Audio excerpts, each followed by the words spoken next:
Now, with that being said, having the 9 life learning lesson, you are not just a 9, you are an 18-9, which is a 1 plus an 8.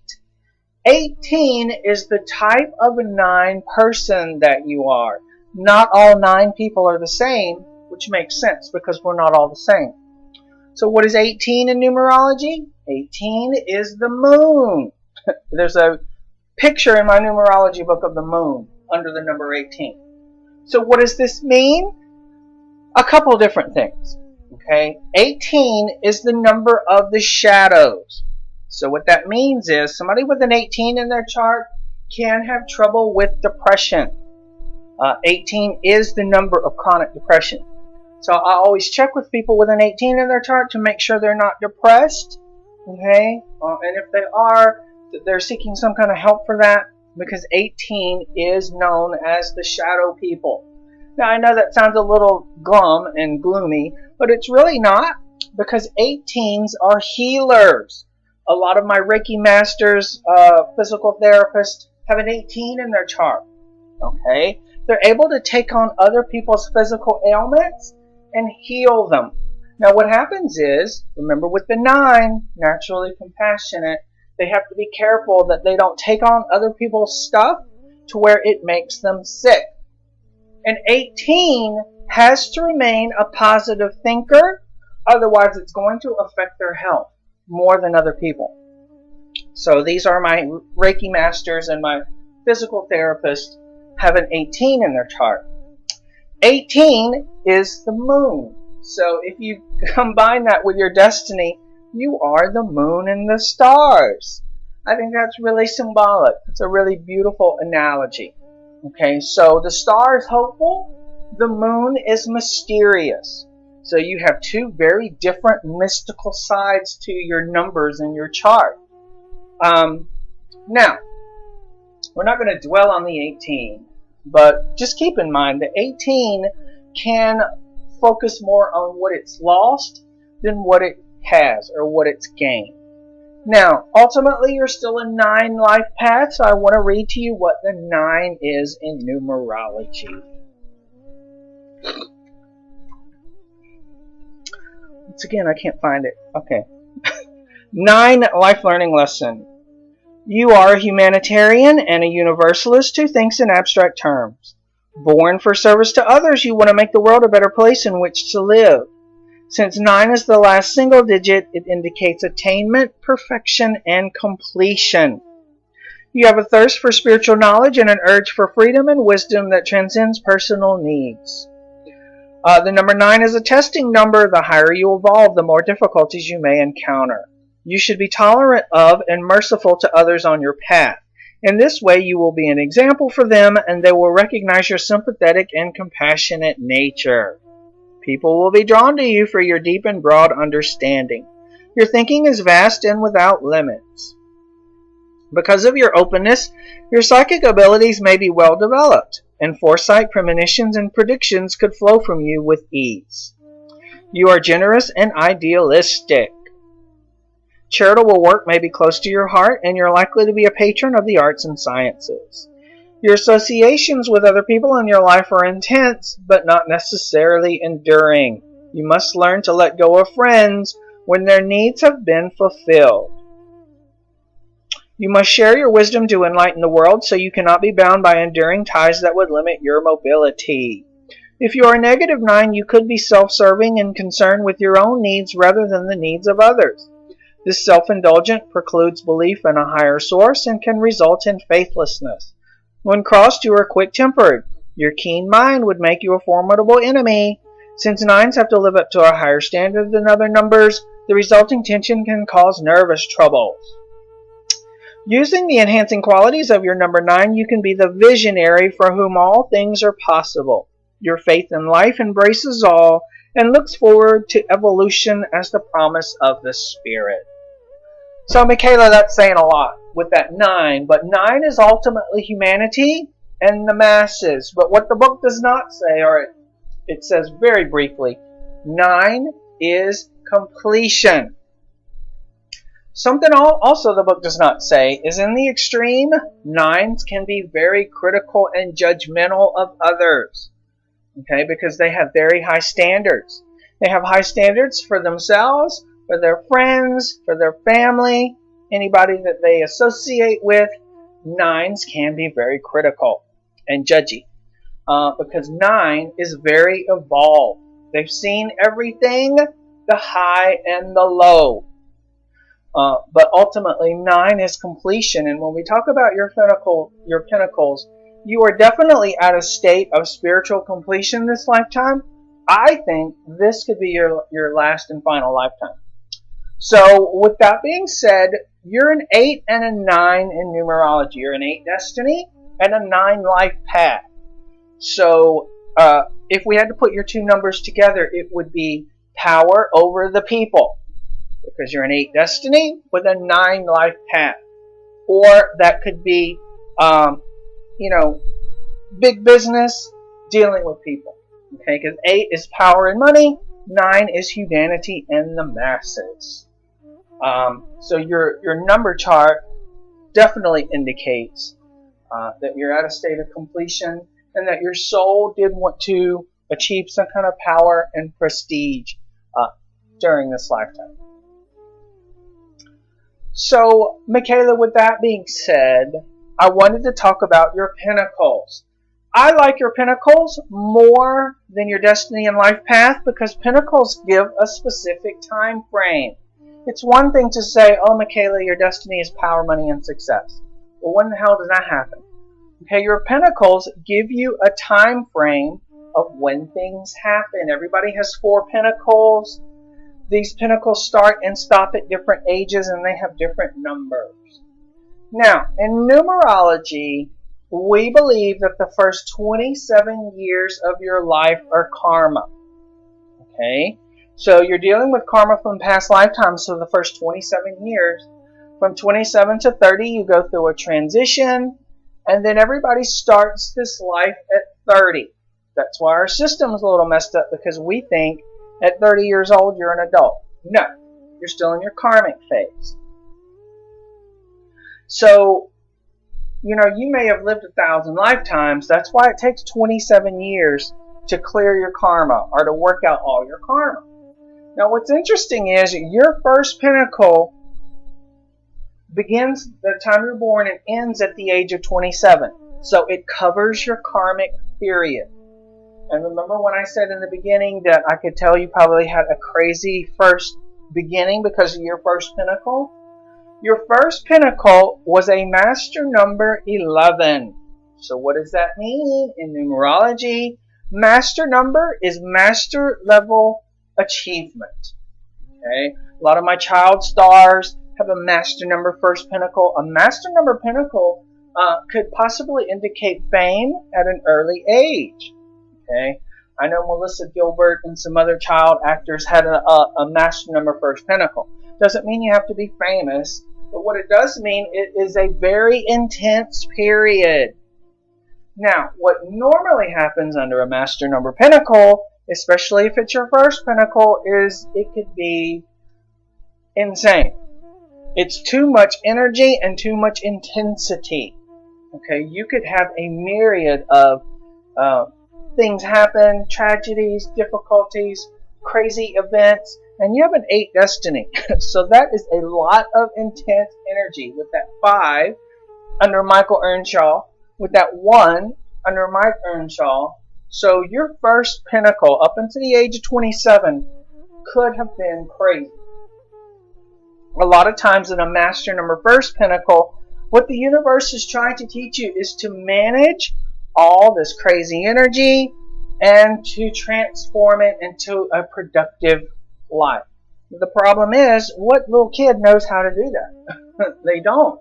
And so what ends up happening is they burn out. It's too much intensity. You have a lot of intensity in your first pinnacle.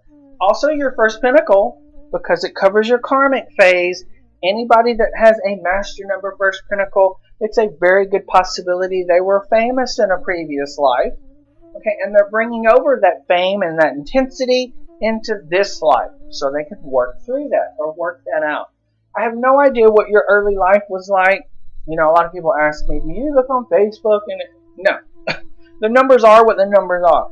And I can tell from your chart that your first beginning all the way up until 27 could have been really, really intense. All or nothing. Remember, the 8 is all or nothing. When you're in a master number pinnacle, that doubles that energy. You can, some people even say triple that energy. So that could have been a very intense period. Now your challenge was a 7. A 7 challenge is unusual. 7 is the higher mind, higher spirit. Remember, 7 was your outer nature under your birth name. So what that tells me is the challenge was either to be less shy or to be more shy. And I know you probably think, well, how can you be both? But there was definitely, 7 is the higher mind, higher spirit. So the challenge during all that crazy period was to really get in touch with your spirit and figure out what you were supposed to be doing, what this life was about. The 7 challenge is also the challenge of quiet time, the challenge of being alone. Okay, your numbers indicate that you may have not had that when you were younger, and you would really wanted that, like your own room, your own space, because the 7 challenge is the challenge of your own space or quiet time. The 7 challenge is also the challenge of the higher mind. So if you're in school, the 7 challenge is the challenge of education. But in general, it's the challenge of having any time or space to yourself. And also the challenge would be to get in touch with your spirit, to understand the things that were happening in your life. And you had that 7 outer nature, so that was a challenge during that time. Very, very opposite, opposing energies all the way up until you were 27. And then guess what happened at 27? From 27 to 36, you went into your second pinnacle. And your second pinnacle is a 7. So I don't know what happened to you in your life around 27, but there should have been a major change, because a lot of times when we change our pinnacles, we'll have a major life change because the energy is totally different. You went into a totally different energy at the age of 27. And 27 is also when we finish our karma. So I don't know what your life was like from 27 to 30, but that's when we go through our transition, and then at 30 years old we start this life. But from 27 to 36, you were in your second pinnacle. 7 pinnacle is the pinnacle of the higher mind, higher spirit. This is when you may have become very spiritual, very esoteric. You may have become very metaphysical, very interested in things that like this, like a numerology reading. A 7 pinnacle is the hermit and recluse pinnacle. Okay, do you see how that's just the opposite of that intense master number first pinnacle? So I don't know what was going on in your life then, but your 7 pinnacle is when you're supposed to start asking deeper questions like, why am I here? What is the purpose of life? What is it that I'm supposed to do? A 7 pinnacle is all about personal reflection and introspection. And your challenge was a 2 during that period, and that's just the challenge of being more sensitive to your environment, to other people, to your spirit and your higher mind. Now, something that I need to explain right away, okay, you're not just in a 7 pinnacle, you're in a 16-7 pinnacle, which is a 1 plus a 6. 16 in numerology is known as a karmic number. Okay? So when you're in a 16-7 pinnacle, you are definitely dealing with karma from past lifetimes. Now, I know you're probably like, well, you said that we deal with karma from 0 to 27. That's true. But you had an additional karmic period after that. Another 9 years of karma, all the way up until 36 years old. A 16-7 pinnacle can be a very, very difficult time, because that is considered a karmic pinnacle. If it was just a 7 pinnacle, that would be different. That would just be about reflection and spirituality. but you had a 16-7 pentacle. So I know that you were specifically working out karma from previous lifetimes during that 9-year period. Now I'm going to explain at the end why you have all this karma in your chart. And it'll make sense. I know it will. Because, everybody's chart makes sense. But anyway, from 27 to 36 could have been a very difficult time because you were in a 16-7 pentacle. 16-7s pinnacles have the propensity to be very, very difficult. I know one lady, she was in a 16-7 pinnacle and she got cancer 3 times, and she successfully healed that. When we did her past life stuff, it turned out that she had poisoned a lot of people in previous lifetimes, and she was dealing with that through stomach cancer. So that was her 16-7 pinnacle. I'm not saying you had cancer or anything like that, but it can be working out a lot of karma. So then, not to dwell on that too long, because thank God that period's over, we have your 3rd pinnacle. Now what's interesting is, in your chart, you should have gone or could have gone through a major change around the age of 36. And this is because, which is very interesting, this is why I love numerology, because you can tell people where they're at in their chart from what number they're in. Your 3rd pinnacle was a 9. Okay? 9 in numerology, as we know, is your life path lesson. 9 is humanity and the masses. 9 is tolerance and compassion. 9 is completion. Okay? Now the reason this is important is because you have a 9 life learning lesson. So I know that at the age of 36, you started your life learning lesson energy. You started that 9 life path with a 9 pinnacle.